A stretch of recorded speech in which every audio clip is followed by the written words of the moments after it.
Hello, friends, and welcome to Mousterpiece Melodies, a podcast that's listening to the songs of Disney movies past and present.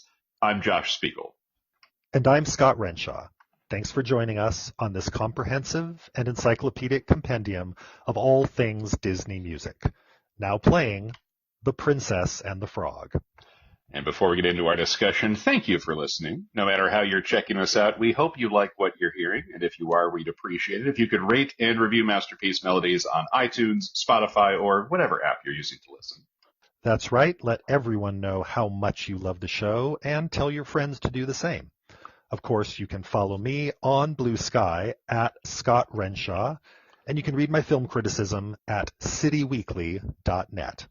And you can follow me on Blue Sky at Mousterpiece. Email me at masterpiececinema@gmail.com with any comments, questions, or opinions you'd like to share.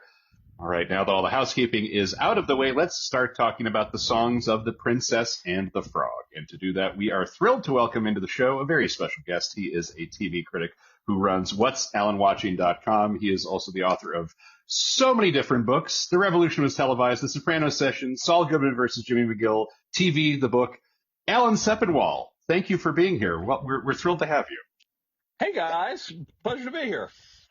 We are, I'm telling you, I'm very excited because not only do we have a great guest, we are talking about, spoiler alert, a great movie. We're talking about the songs of The Princess and the Frog, the 2009 film directed by John Musker and Ron Clements, featuring the voices of Anika Noni Rose, Keith David, Bruno Campos, Jim Cummings, and more. Songs written by Randy Newman, who Scott and I have already, we talked about back in our first season with our friend Tim Grierson. We talked about the songs of the Toy Story film. So we talked about everything from the great songs he wrote, like You've Got a Friend in Me, to other songs he wrote, like Let's Stay Together, or whatever the hell the song is from Toy Story 3. Scott, you can fact check me. It's something with We Belong Together. We Belong Together. Let's Stay Together. I think Let's Stay Together might be from The Parent Trap now that I'm thinking about it. Anyway, Randy Newman has had a wide...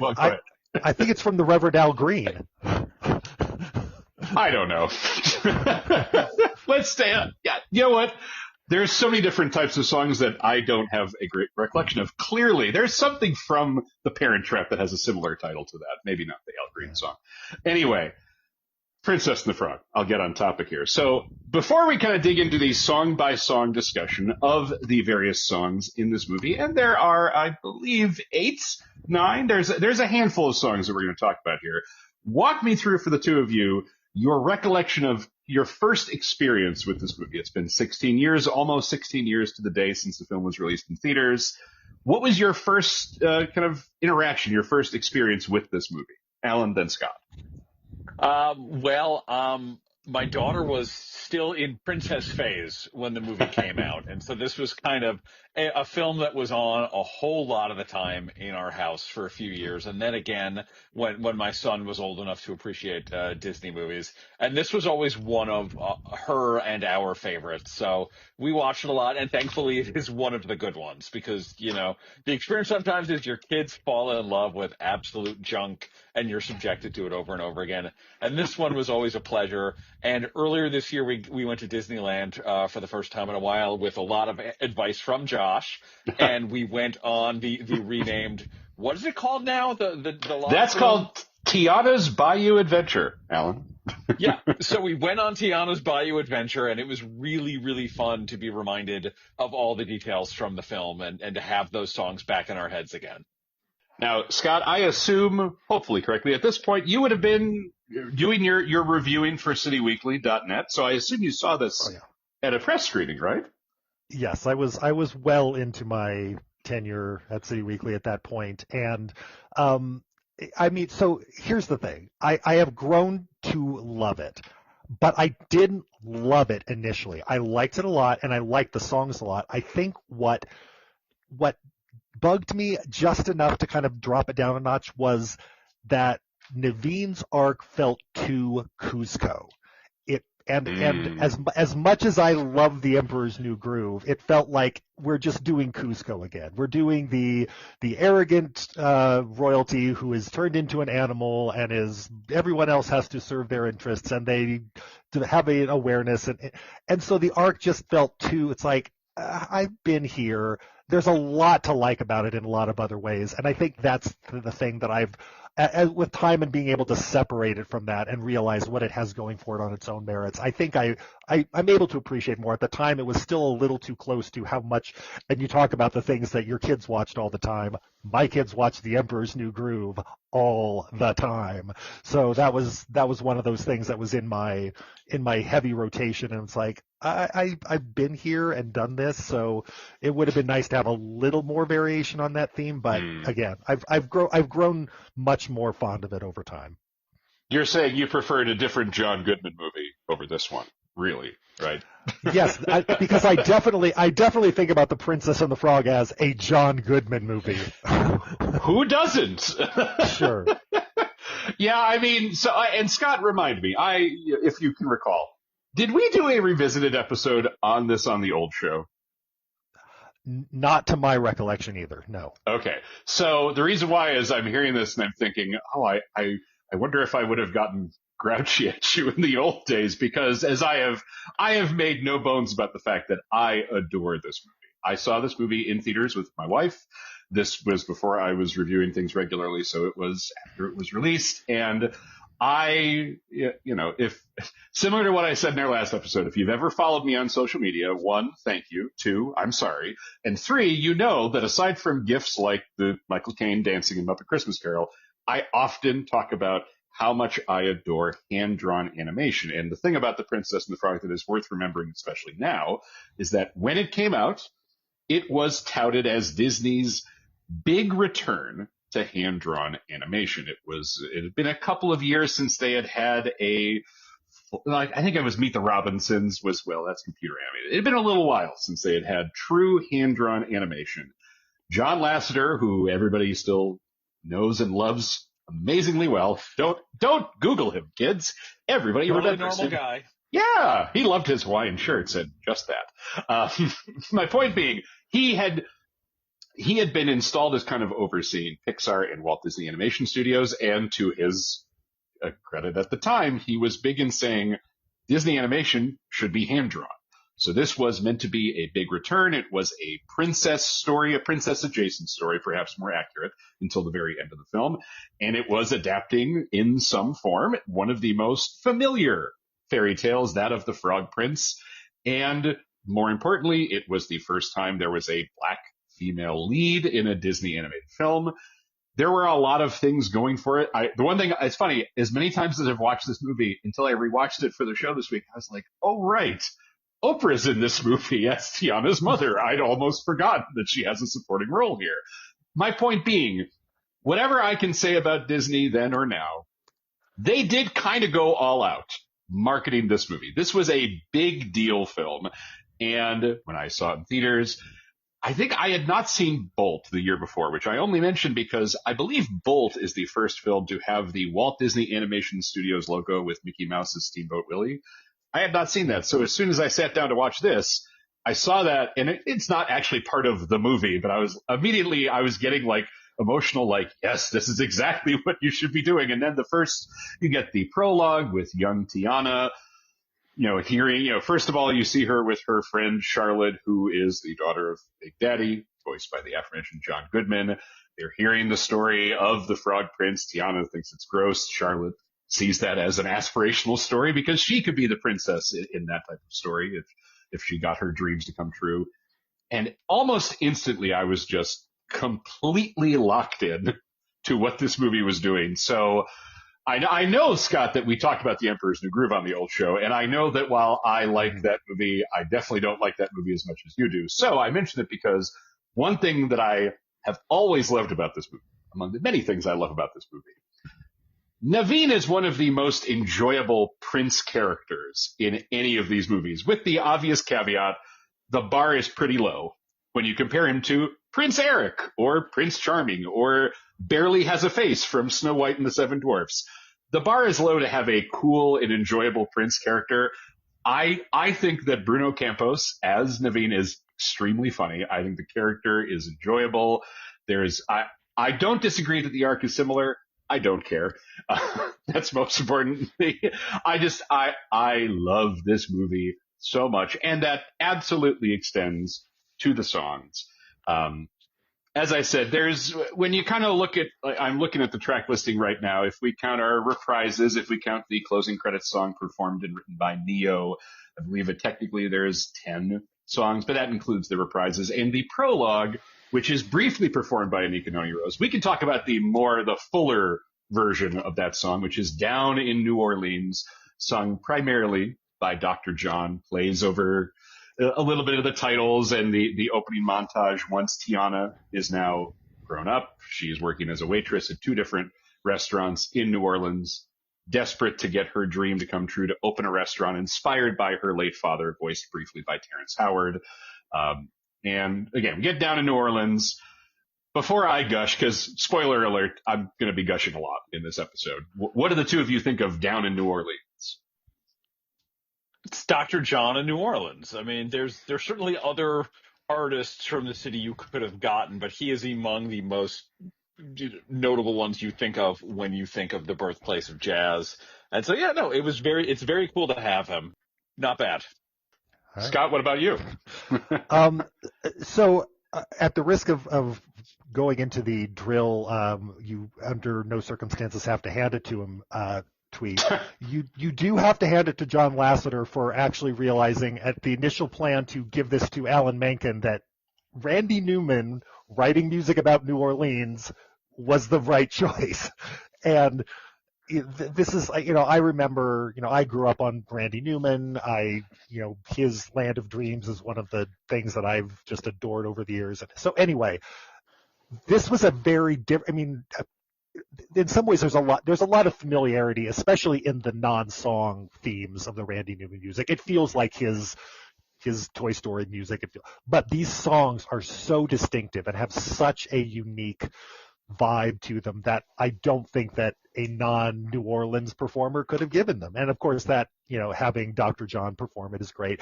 I also love the way the animation is edited to the music. It is really the rhythms of the animation in this, in most of the songs, but I noticed it most particularly here. There's just some great beats that are just like boom, boom, boom, and you could just sort of see the animation just sort of snapping to that beat. And it's a really terrific sequence. And, we've been talking a lot as we've been on this show about how songs work independently versus how they work in sequence. It's a great song, and it's really animated extremely well.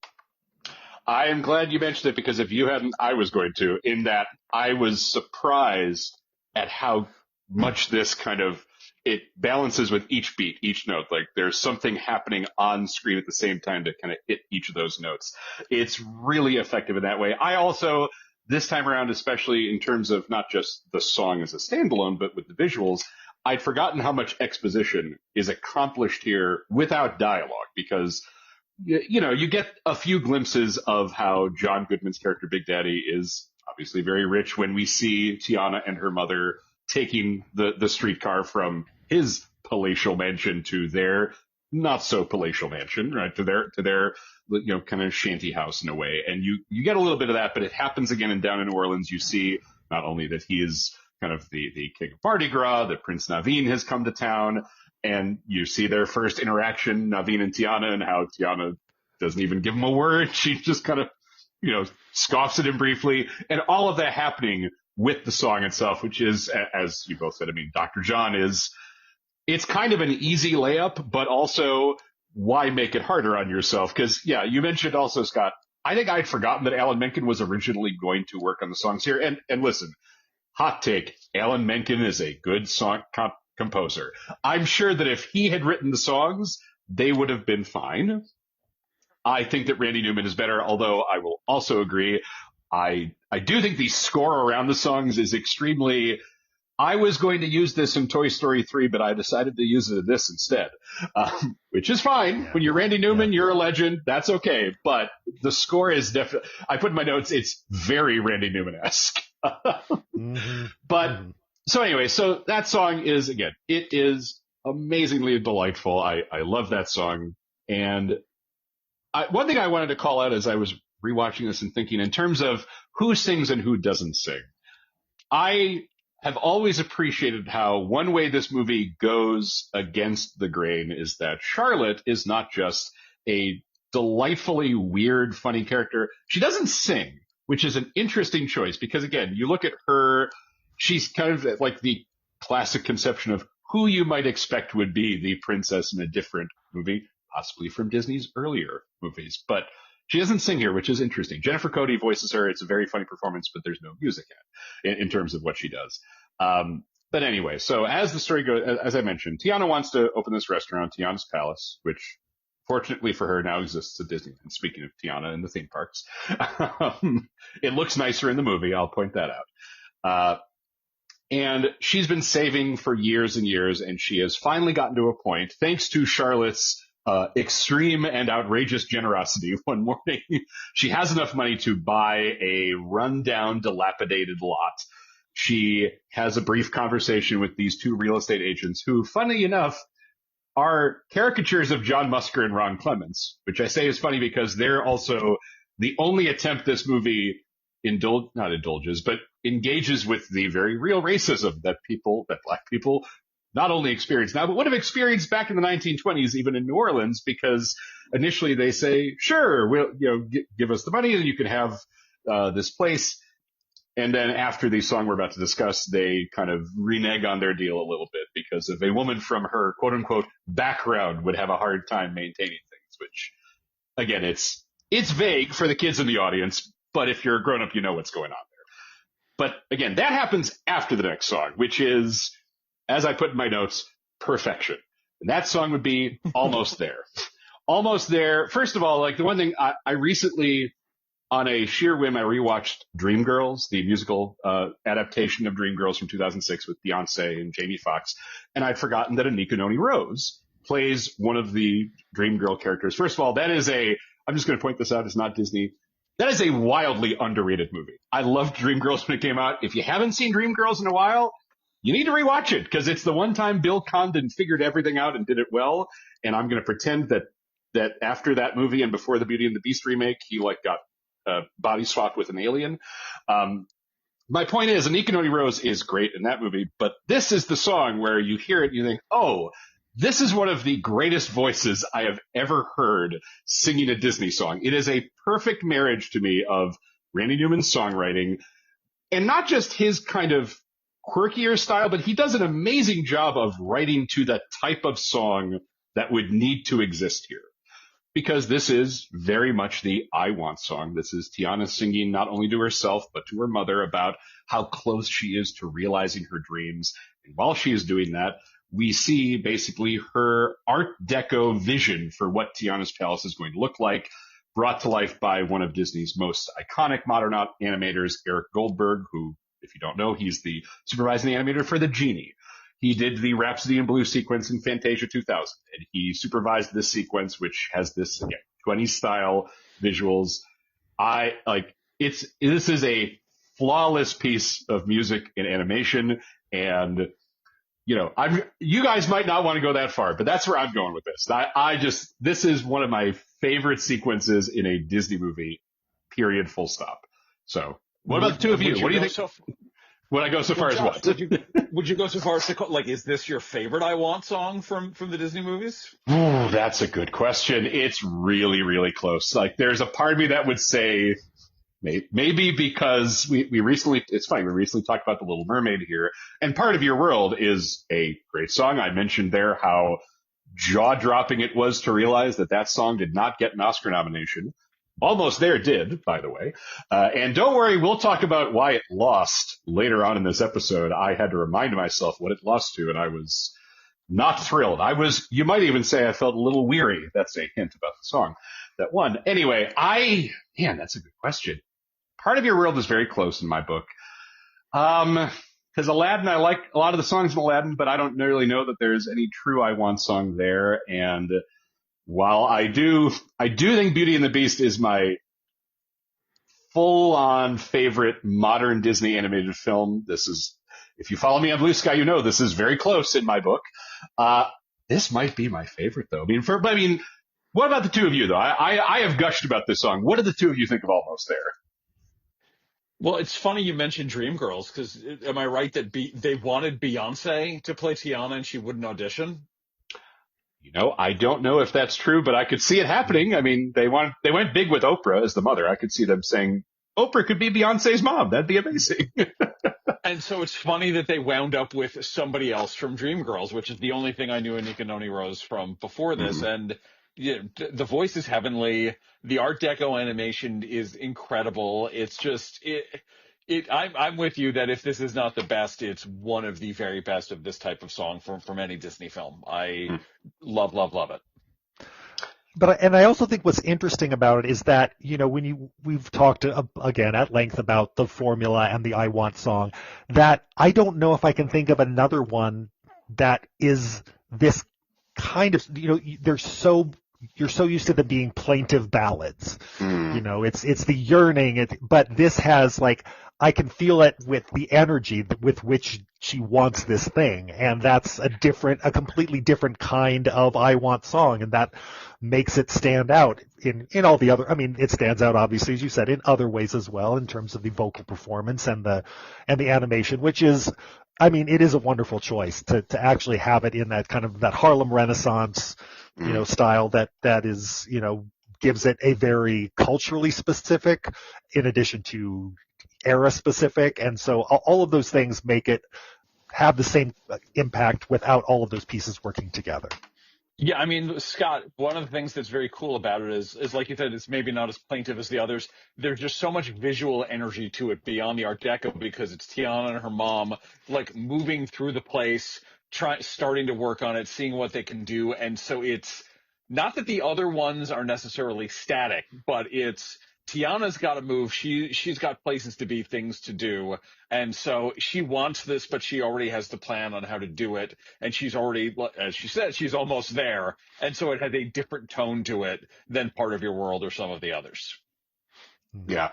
And by the way, I just want to follow up here. So I don't know about Beyonce, but it is interesting to note that apparently among the other actresses who were considered to play Tiana, there was Alicia Keys, which she's got a wonderful voice, and I'm sure she would have killed this song. And speaking of Dreamgirls, Jennifer Hudson was a top contender. And the other person who was considered apparently was Tyra Banks. And, I think yes, exactly. I was going to say, I don't know that we were rooting for you. We were all rooting for you, Tyra. It would actually make sense here. But I think they made the right choice with Anika Noni Rose. That's my hot take. Tyra Banks would have been weird. But anyway, so again, it's a brilliant, brilliant song. And as Scott noted, I think one of the reasons it stands out is it's most of the I Want songs aren't as I don't even want to say upbeat, but as hopeful, as exciting, as visually interesting, as tuneful to listen to. And again, I remember I was thinking this time about a completely different song from a different Disney animated film.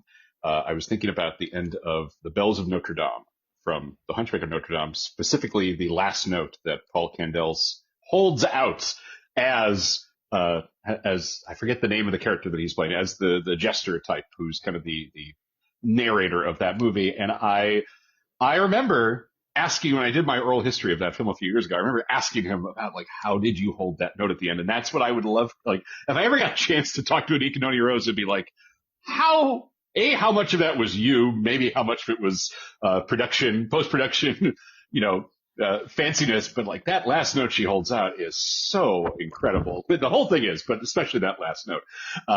But anyway, so after Almost There, and before the aforementioned the real estate guys kind of renege on the deal, we get to see a little bit more of Prince Naveen, voiced, as mentioned, by Bernos Campos, and his butler, his hanger-on, his manservant, I guess we would say, Lawrence, voiced by Peter Bartlett, who is pretty... I'm trying to think of myself. I feel like if this was live action, he'd be played by Timothy Spall. Oh, yes. Chanted. Oh, right? Yeah. And what I mean, Timothy Spall is an amazing actor, but what I mean is Lawrence is very nakedly contemptuous of Naveen, and partly it's because Naveen is a very lazy, shiftless type. He relies on his parents, who are largely not seen on camera until the very end of the movie, who are meant, they are displeased at his laziness, his shiftlessness. Naveen and Lawrence run into Dr. Facilier, the Shadow Man, voiced by Keith David, and he very quickly is able to lure them into his parlor and engage them in a scheme where he's going to transform Naveen into a frog. He's going to use Naveen's blood to allow Lawrence to turn into Naveen, essentially. And in doing so, Facilier is hoping he can essentially control all of New Orleans. He can, scheme and plot his way to having a lot more power. And all of this comes to fruition during the next perfect song in this movie, and that would be Friends on the Other Side. Now, I don't know if I should co-opt one of Alan's things, but if you read Alan's work, and you should, you know that one of the things he will do is his invocation. We're at the wrong time of year. We're around Hanukkah right now, but I think of Dayenu, the phrase that you sometimes indulge with Passover, the phrase that essentially translates English to, that would be enough. If this song was just Keith David singing a sly piece of music, that would be enough. If it was that coupled with these psychedelic colors that are meant to evoke the voodoo magic that that kind of thing, that's what I'm thinking, because this it layers on so much. It's such a clever piece of music. Again, compared to how the score sounds, which is fine, but definitely has that Pixar-ish feel, the songs feel so distinctive, so unique, and Friends on the Other Side is just, again, another amazing marriage of performer, of musicianship, and I tell you, the visual is the one shot that has always stood out to me, very close to the end of this sequence, where he's got his mask on, his face is floating, there's these psychedelic colors that are kind of covering up his face as Naveen is clearly turning into a frog. It's such an incredible piece of animation. And again, Keith David, what I would say is you sometimes see this with live action movies like an Ocean's movie where it's like, oh, you can tell the actors are having fun. You can hear that Keith David is having the time of his life with this character. He is just making a meal of this song. It's, as I said in my notes, a song that absolutely does not need to go as hard as it does, as the kids say. What do the two of you think, though, of Friends on the Other Side? Well, I mean, Keith David has one of the great speaking voices in the history of filmed entertainment. Like, there's the old cliche, you could listen to him recite the phone book. I would listen to him read anything. Like, it is always a pleasure to hear him do dialogue. And he can sing, and he has not gotten a whole lot of opportunities to do that. I was just looking it up. Apparently on Has Been Hotel, he has several songs, and now maybe I need to watch Has Been Hotel. But to get back to the Anika Noni Rose thing, I think where some of these animated movies have frustrated me over the last however many years is this need to cast stars in the lead roles. And sometimes stars are great. You got Billy Crystal and John Goodman in a buddy comedy. Of course you want that. But sometimes you just want someone with a great voice. And it's not that Keith David is a complete unknown, but I bet if you showed his face to the average, audience member, they would have no idea who he was. They'd say, oh, that guy from that thing. But he has an incredible voice, and Anika Noni Rose has an incredible voice. And so I'm so happy that each of them get to really go to town on these numbers. Friends on the Other Side is a joy. Facilier is such a great character, and it's a disappointment that that did not lead to lots and lots of other opportunities. Obviously, Keith David does lots of animated voice work, but maybe not necessarily in a musical form. I've read that apparently he's a popular fan cast choice for a film version of Hadestown. Oh yeah, I can see that. Yeah, I can hear that. Yeah, and I get that. Okay, so this is where I'm not going to be contrarian. It's a great song. I do, and this is where I have the same relationship with this as I do with Naveen and Cusco. It's like, yeah, but isn't this song also Poor Unfortunate Souls? And it serves a pretty much identical function. It's a sales pitch. It's a sales pitch about someone who is going to give you something, but also take something at the same time. And all of the things work in the animation capacity. I will take absolutely nothing away from that or from the performance. I just it didn't feel as distinctive and as original as the previous two we've talked about and as some of the other ones we'll talk about. And that is the only negative I will say. And I feel someone has to say something negative at some point. Now, why does someone have to say something negative at any point, Scott? Excuse me. And by the way, Scott, why do you hate the Princess and the Frog? Why do you hate America? I just want to point out, I hope our listeners appreciate that for once, I'm the one saying, why are you being negative at all? That so rarely happens here.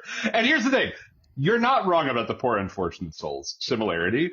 I put it in my notes. I think the difference is I don't care.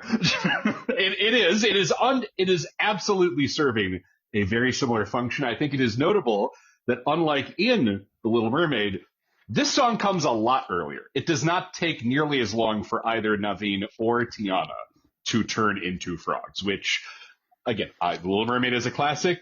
If you haven't rewatched it recently, it does take a while for her to lose her voice and get her human legs. And part of that is just the nature of the story. Here, it takes a lot less time. I can't really deny that that's how it feels. Now, and by the way, I did also just want to clarify, speaking again of Anika Noni Rose, Alan, you were saying when you saw this, you might not have had any familiarity with her. Are you saying you didn't see From Justin to Kelly, where she played one of Kelly Clarkson's friends? I was regularly covering American Idol back then, and I somehow was able to avoid ever seeing From Justin to Kelly. I'll tell you, when I was watching Dreamgirls, I was thinking, who's the third American Idol connection in this movie so that it's actually a trend? Because you have Jennifer Hudson, of course, who was an American Idol contestant. But anyway, I mean, Keith David is agreed that he is maybe not the most famous person who they could have cast here. I'm looking at his credits. Just in 2009, he had like 10 different movies, including, speaking of a completely different animated film, I forgot that he's in Coraline as the cat. Also, speaking of movies involving people who are definitely not canceled these days. Don't Google Neil Gaiman, kids. Oh, boy. Yeah, I know. Let's see if we can't make that trend either in this episode. Anyway, so after Friends on the Other Side, Naveen turns into a frog. Lawrence has become the new Naveen, at least temporarily. Tiana is serving her man-catching beignets at the big party where Naveen is being introduced and where Charlotte, of course, is hoping a love connection will be made. During that party, that's when Tiana finds out, oops, some mystery person made a cash offer on the place that she wants to turn into Tiana's palace. She's very depressed. She puts on a princess gown as kind of a costume party kind of thing, and she sees Naveen, thinks it's just a frog. Hey, do you want a kiss? And he, of course, talks to her. She's shocked, she's horrified, but she does kiss him after some cajoling, turning herself into a frog. And very quickly, I do want to point out, I like how quickly the movie avoids any of the, you didn't tell me X, but you didn't tell me Y. Like, Naveen very quickly learns she's not really a princess. Tiana very quickly learns that Naveen doesn't really have any money and couldn't really help her make her dream come true. While they're both frogs, of course. They have a run-in with some alligators, one of whom is voiced by Emeril Lagasse, because, again, New Orleans, we got to have some, NOLA cameos, I suppose. And soon after, they meet another alligator, but this one's not a mean and nasty one. It's Lewis, who is an alligator who loves jazz, voiced by Michael Leon Woolley. Also, speaking of Dreamgirls, because he's in Dreamgirls very briefly. And I put in my notes, I feel like he's doing a really good job in a role that if it was made today, it'd probably be Titus Burgess getting cast as Lewis, I feel like. And very soon after, we get to have, Naveen and Tiana convince Lewis to help them find the mysterious Mama Odie, who can apparently turn the two of them back into humans. And maybe they can do the same for Lewis, since he loves jazz but can't really play around humans because he's an alligator. Which leads to our next song, When We're Human. It's not the movie's best. I'm not going to sit here and say perfect, flawless. It's not, but I think it's fun. It's got a good tune. I like Michael Leon Woolley's voice. We also get to hear in this and a couple of other numbers, Lewis's trumpet, which is actually provided by the jazz legend Terrence Blanchard. If you have seen most Spike Lee joints, I promise you have heard Terrence Blanchard's trumpeting. What do the two of you think of When We're Human? Well, can I ask a dumb question? Please. How does an alligator play the trumpet? He doesn't have lips.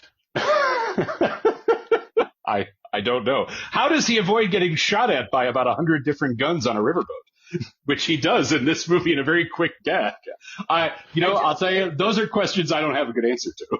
Yes, Look, it's like Clark Kent's glasses. I will believe that a man can fly and come from another planet and all of that, but alligators playing the trumpet without lips is a bridge too far for me. that's the questioning Lewis's embouchure is where you draw the line. Exactly. No, I mean, Josh, I'm with you. It's a really fun song. It's not the best song in the movie, but the sequence is great, and the fact that Naveen is really getting into it and doing the drum and all of that, it's like the other songs in the film. There's just constant movement and constant energy, which is a thing I really appreciate about this film. And yeah, no notes. I mean, again, as you said, it's not the best of it, and I think that because this is a movie where most of the numbers are in some ways the big production number. They're almost all the Be Our Guest, and that does lead to a certain, like, I need perhaps something that had a little bit of a down tempo. There's just I think I am missing a little bit of variation. Yes, it's New Orleans, but also New Orleans does have some, kind of mournful jazz side too. So anyway, not that this song is the problem, but it does. I realize as I'm going through this, like, they all are kind of serving a very similar energy function, and I do kind of wonder where it could have been possible to insert something that had a little bit of a little more of a down tempo component to it. Good song, but I'm thinking about the other ones that served that function better and that I enjoyed a lot more.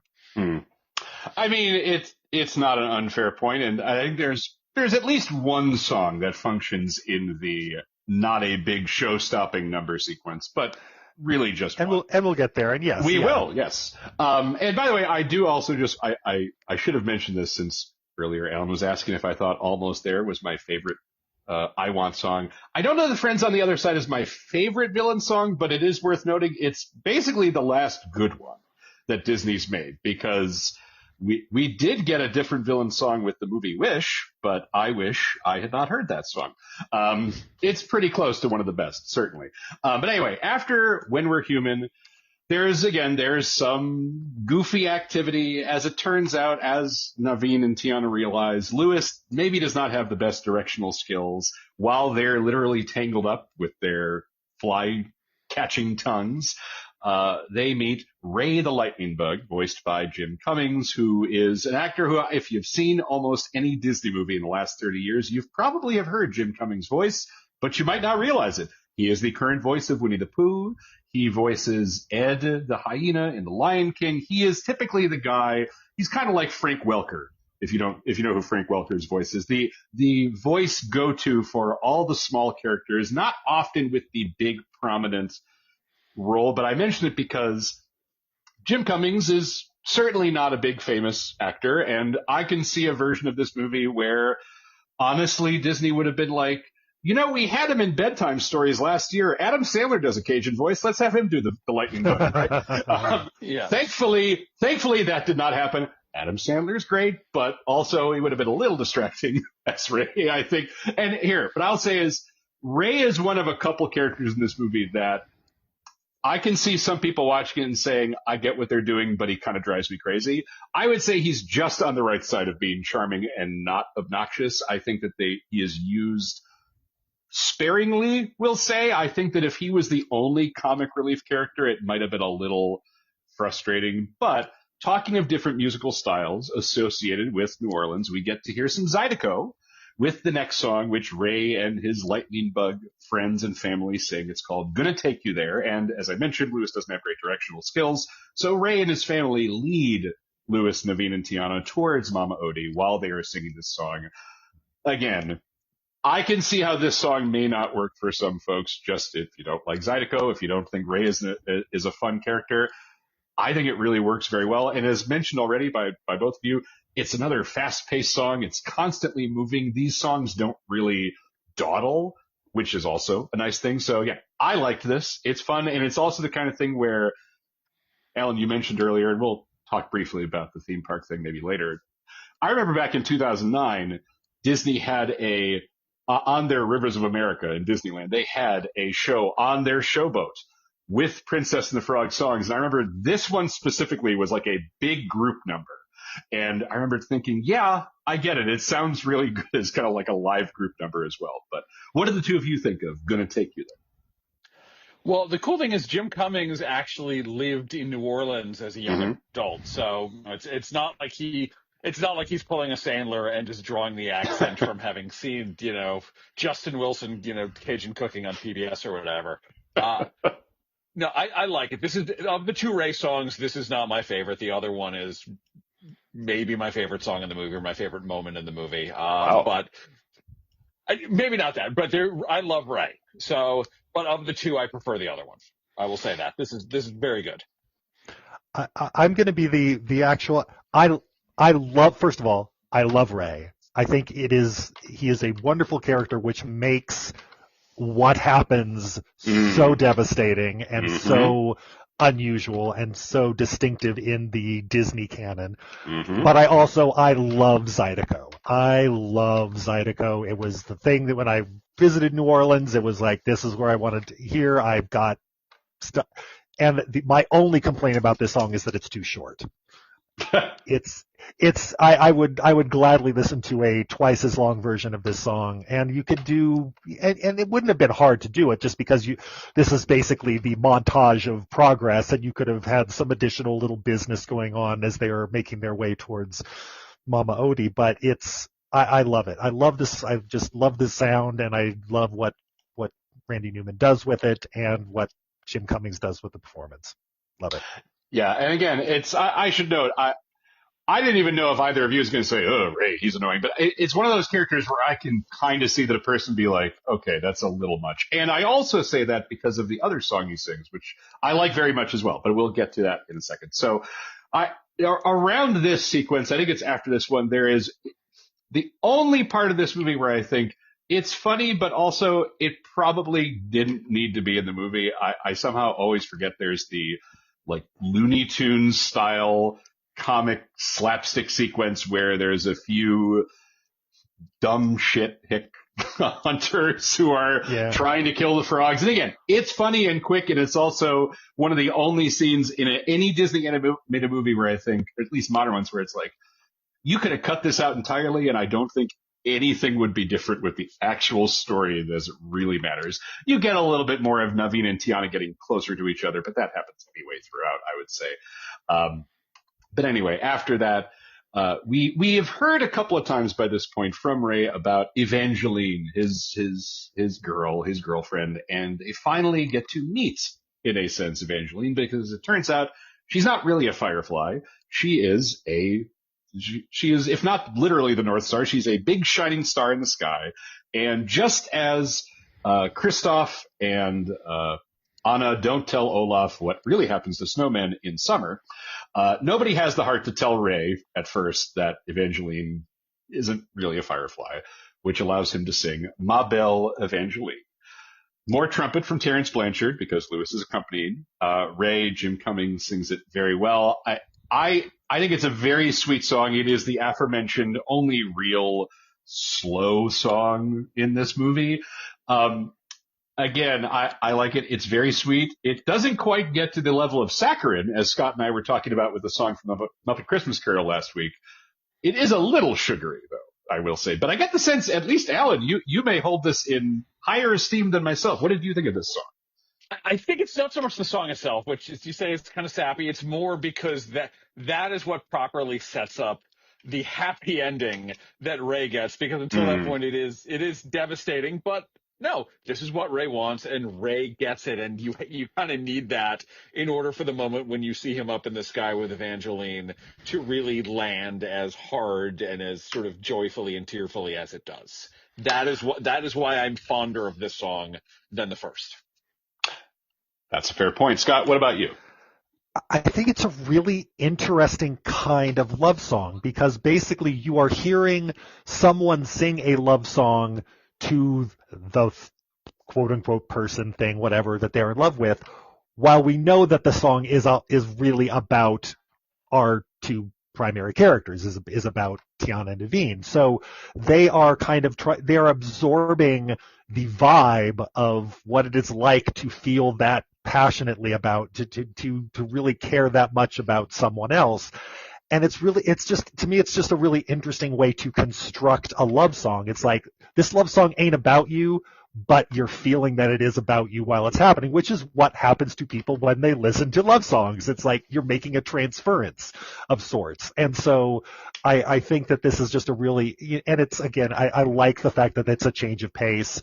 It's the right length, and I think it's a really nifty song, and I enjoy how it does what it does.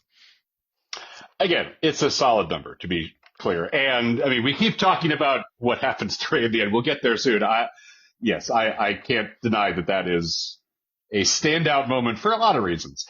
Good and sad. But before we get to that, we finally, Louis, Naveen, Tiana, and Ray do get to Mama Odie. And I should note that while all of this is happening, Dr. Facilier is realizing that his foothold on Lawrence and Naveen is dwindling because the talisman that holds Naveen's blood is lost, and he's got to make sure that he can actually keep Lawrence looking like Naveen long enough so that he can get married to Charlotte, and Facilier can kind of be the shadow man behind Big Daddy and everybody else. So I want to mention that because it's not like Facilier is just hanging out in the Big Easy. But anyway, once they meet Mama Odie, voiced by Jennifer Lewis, speaking of somebody who is not only an excellent actress, she has a great voice. She is doing a lot here that you might not associate with Jennifer Lewis automatically. She's like Keith David. She has been acting for decades and decades. And I actually want to say, I feel like if she wasn't in Dreamgirls, she should have, because she could have been. No, I'm sorry. She was going to be in Dreamgirls, but when it was moved to Broadway, she lost the role that she had. Do you know what role she had originally in Dreamgirls?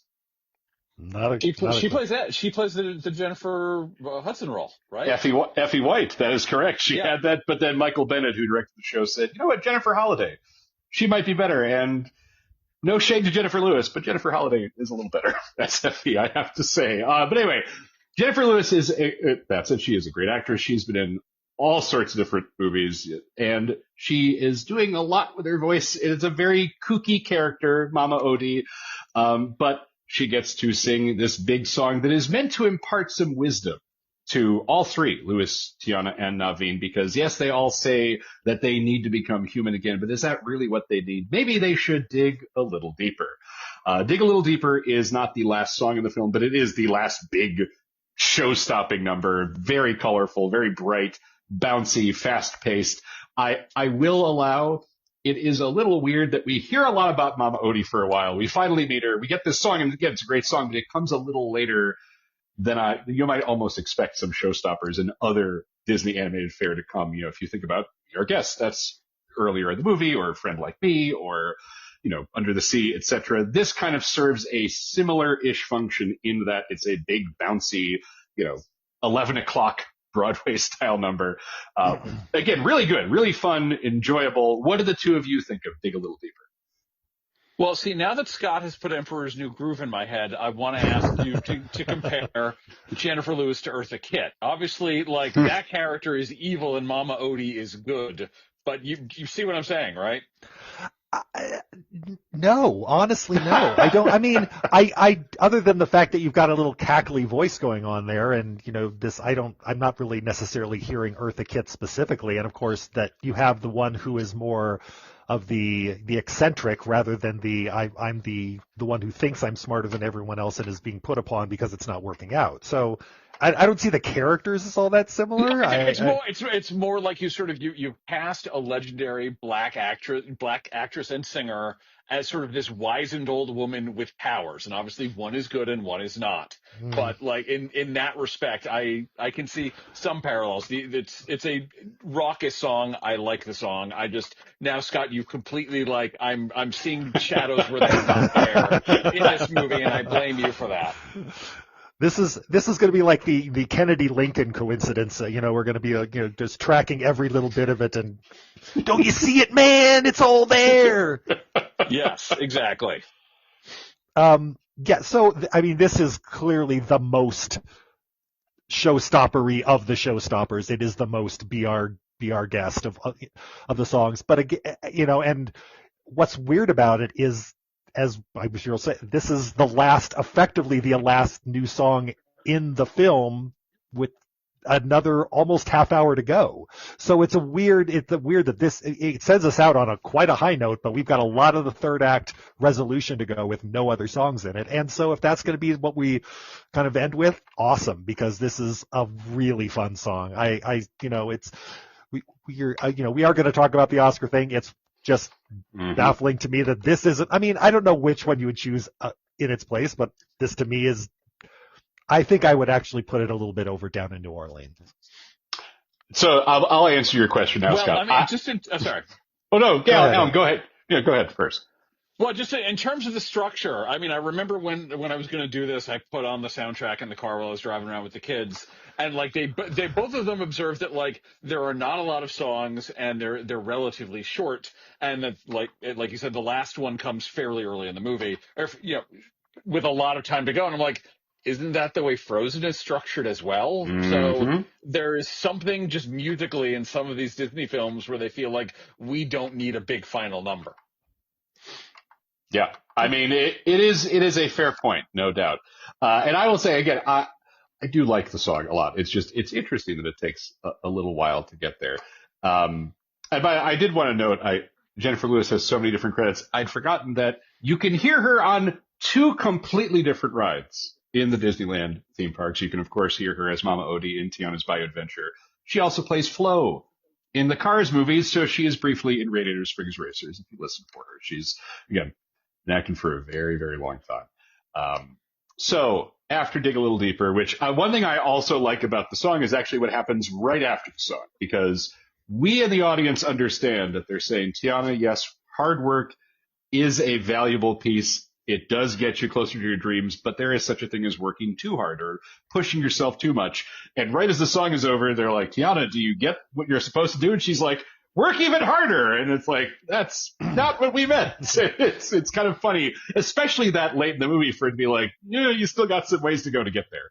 And once they get back to the French Quarter, mostly a big action set piece at the end as they try to ensure that Lawrence as Naveen does not marry Charlotte on a Mardi Gras float, that they're able to destroy the talisman and thus rob Dr. Facilier of his power. And as we have alluded here, during this big sequence, Ray valiantly steps to the plate, tries to stop Dr. Facilier, but also he's a lightning bug. And so Dr. Facilier is very easily able to swat him away and instill what I would say is one of the most shocking bits in a Disney movie of recent memory.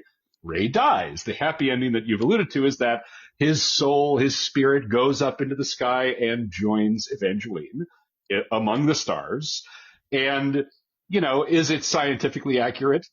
About as scientifically accurate as the alligator playing a trumpet. But it's one of those moments that emotionally feels right. And the reason why it shocks me, and that I don't even think it's hyperbole, is, the phrase that film critic Tasha Robinson has mentioned, that lots of people have mentioned, the Disney death, right? There's so many of those in Disney movies where you think a main character has died. Oh, they're fine. They're all right. True Love's Kiss will wake them up, or something along those lines. There really are only a handful of memorable deaths in Disney animation because there are only a few deaths, period. And I remember really not expecting Ray to be killed because, yes, he's a bug, but also this is a movie about a woman turning into a frog, so anything could happen. But Ray dies, and it's still really stunning. There's not a big musical sequence here, but I just want to call out that this movie, again, as I said earlier, this movie didn't have to go as hard as it did, and it did. So, Ray, we hardly knew ye, but you're dead. And I wish the same had happened to Olaf, speaking of Frozen. He could have been melted. He was at the fire. Alan, go ahead. Ray goes to heaven and Facilier goes to hell. This is true. There is justice in this movie. There is, the good guys get what they want and the bad guys very much do not. This is true.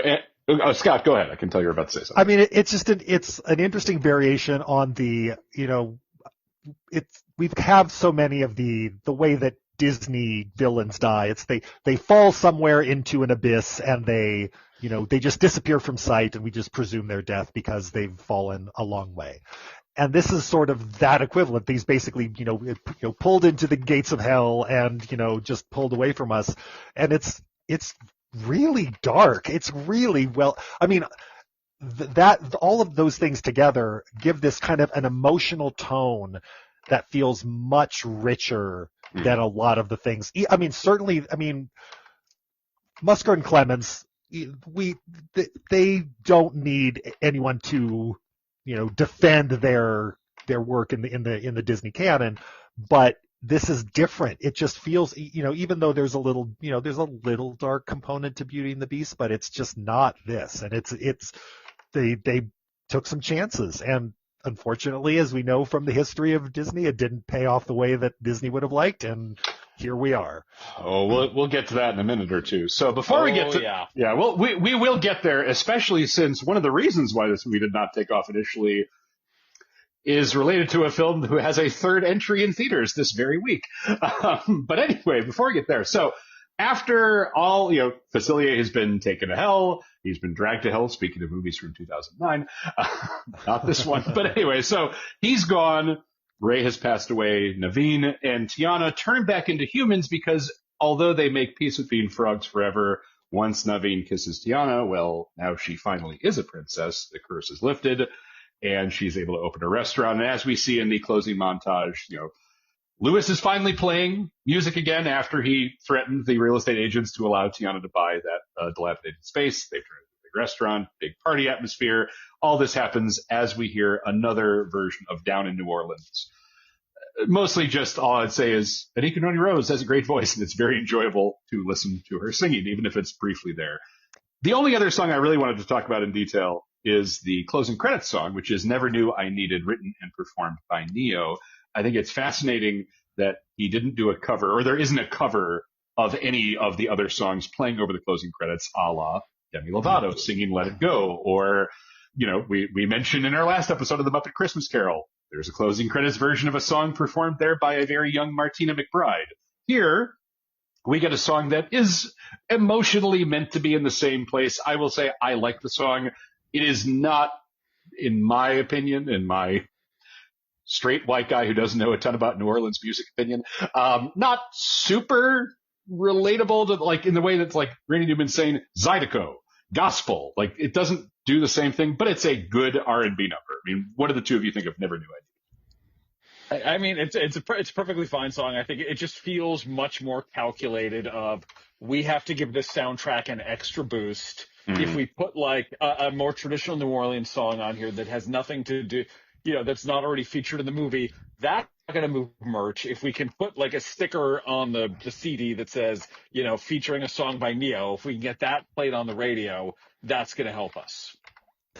Yeah, I really, really do not like this song. It's coming after what we get, feeling as out of place as it does, just in its character. I hate the production. I really do. I mean, it's not necessarily the tune. It's a perfectly fine tune, and it's got the nice lyrics.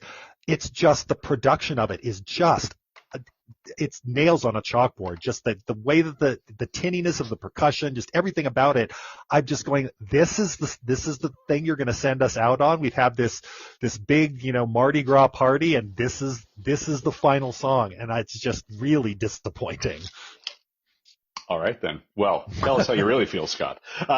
Okay, so... Have I ever not? I know. So, as we've alluded, when this movie came out in 2009, now, it did not do terribly, per se. It made $104 million domestically, about $271 million worldwide. So, not a flop, but certainly considering the fact that the movie had cost a fair bit of money, I don't know that... I'm trying to think. The budget was reportedly $105 million.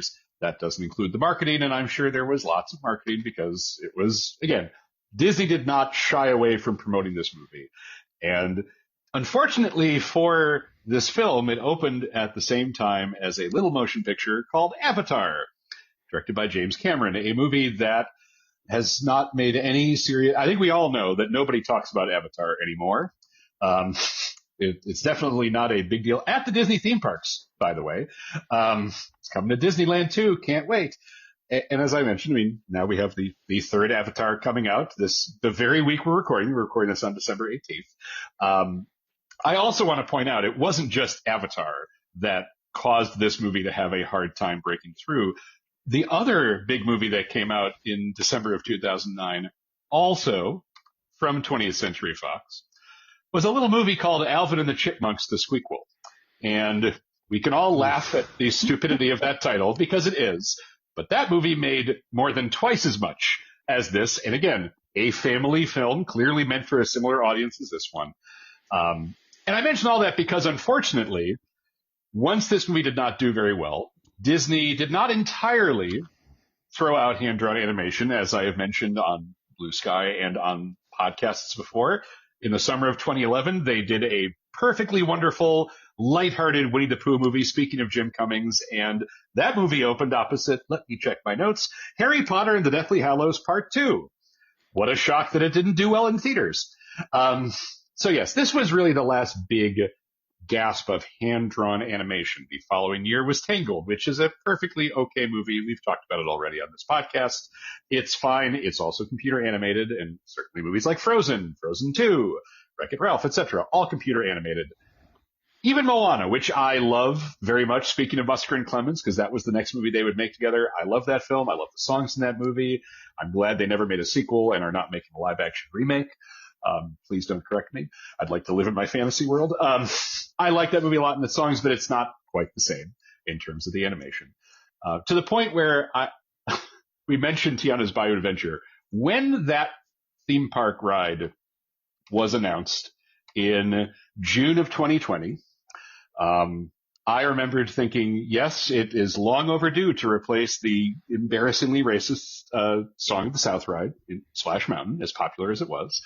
I remembered thinking it felt like the product of Disney hurriedly trying to placate people who weren't actually angry about Splash Mountain at the time. This was in the middle of the protests around the world, inspired by the horrific murder of George Floyd and, the Black Lives Matters protests. So it made sense in a kind of a cold, calculated way, but it took a while for it to actually show up in the theme parks. And now, because it opened in summer of 24 in Magic Kingdom, November of 24 in Disneyland, I realized when I saw people talking about it, I'm a Princess and the Frog hipster. By which I mean, when I saw people getting really excited, I just thought, where were you in 2009? Did you see the movie in theaters in 2009? Because I did. I paid money, and where were you? I was so heartbroken when it didn't do well. But anyway, Scott, we're going to say something.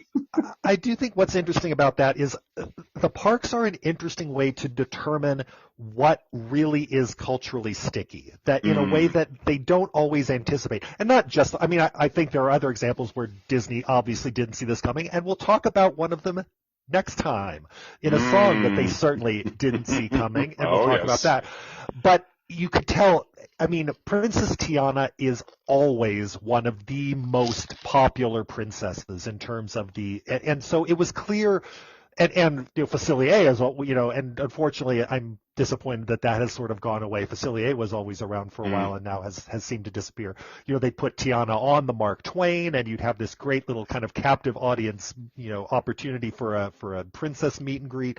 So there are things like that where you realize that it's, and often this has happened a lot, not just with Disney, but as, in the home video / streaming era, where something doesn't really get its laurels in theatrical, and suddenly everyone is like, oh, okay, yeah, I missed it because I was watching Avatar or whatever, and then it develops its following. And so it's important to allow some of these things a little time to breathe and realize what is really going to have a footprint. It's a fair point. The only thing I'll say, because I think in our personal lives, we have all experienced Tiana's Bayou Adventure. And if you have experienced both that and Splash Mountain, it really just feels like they didn't do much to the ride. It's the same track. It's fine. I'm glad that the movie has this new life. I kind of think it deserves more than this, but that's just my opinion. What I was also going to say, before I talk about the Oscars and the songs this movie got nominated, I think it's fascinating that Bruno Campos, so I've said, he's great in this movie. Now, at the time, I think his biggest role prior to this, and Alan, you can correct me if I'm wrong, since of the three of us, you are the most TV knowledgeable. I feel like his role on Nip Tuck was probably the biggest role he'd had prior to Princess and the Frog. Josh, this is Jesse Erasure. I was actually about to mention Jesse because I remember that was a Christina Applegate. Yes, the immortal must-see TV sitcom with Christina Applegate that got to air after either Friends or Seinfeld entirely because it was from the Friends creators. Yep. A show that, as I'm looking now, had a cast including George Zunza, great actor, Eric Lloyd from the Santa Claus, and Teddy Chowgagaga from Mad Men.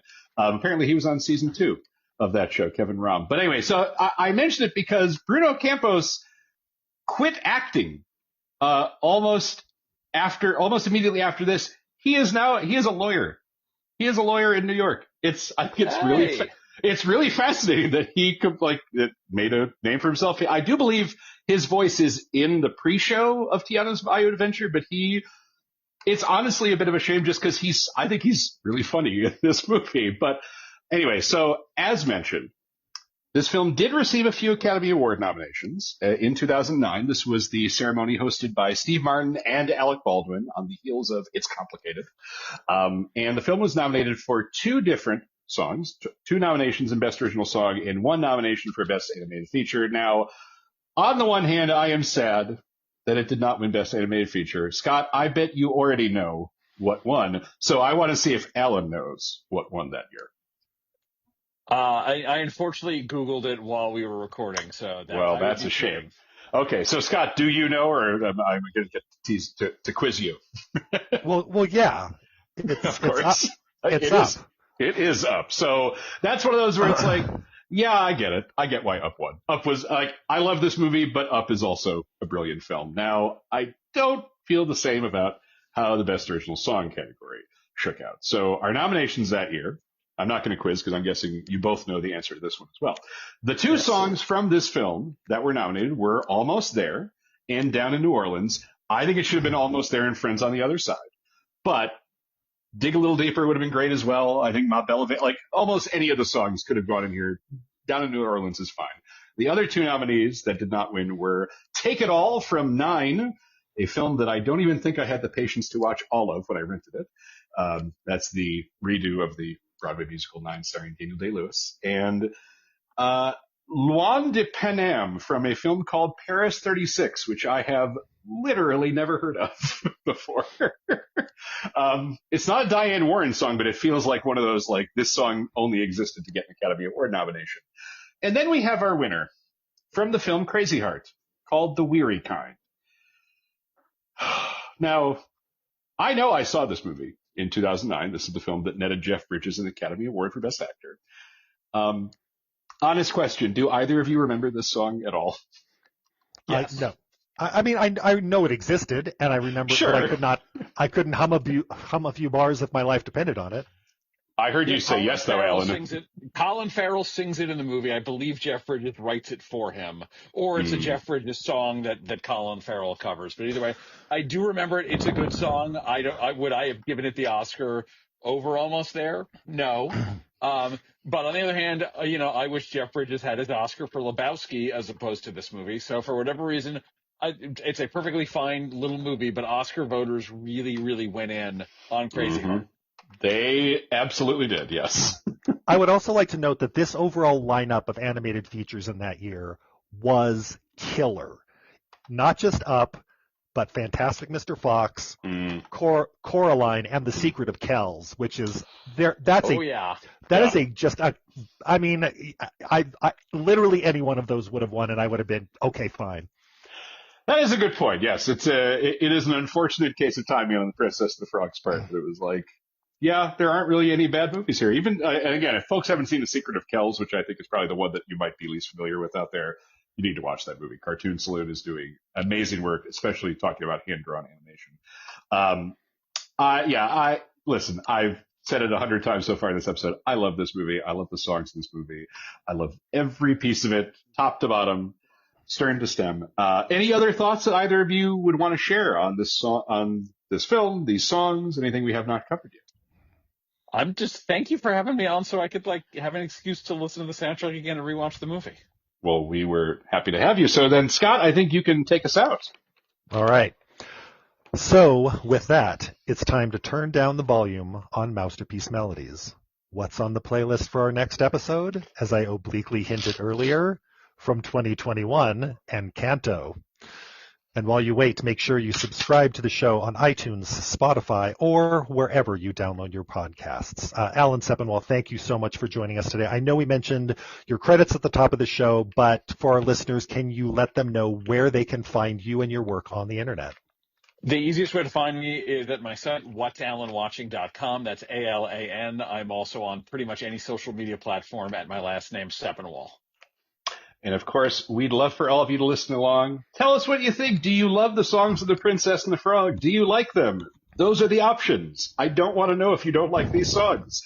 If you do, you can send me questions, opinions, comments at mousterpiececinema@gmail.com. But if it's negative, I might just delete it. Because when I posted on Blue Sky at Mousterpiece, do you ever think about how The Princess and the Frog is the best Disney animated film since Beauty and the Beast? And some people didn't realize that was a rhetorical question. They said, no, it's actually this one. And I thought, no, I know what I said. I know what I meant. But anyway, please do follow me on Blue Sky at Mousterpiece, even if I don't respond to your responses to me all the time. And speaking of where you can find me online, I am over at Episodic Medium. I am one of the contributors there. Speaking of Ghost, the newsletter platform where What's Alan Watching is hosted as well, I have been reviewing Elsbeth and Matlock on Episodic Medium all fall. I'll be doing it in the new year as well. Scott, where can our listeners find you online? Well, you can find me on Blue Sky at Scott Renshaw, as well as Letterboxd at Scott Renshaw, on Salt Lake City Weekly, which is cityweekly.net. For the week that this will be coming out, it'll be time for the Christmas Day releases, including Marty Supreme and Song Sung Blue, in addition to a couple of Netflix releases. So you can always find my stuff there at cityweekly.net, and I'm Scott Renshaw. And I'm Josh Spiegel, and we'll see you all next time on Mousterpiece Melodies.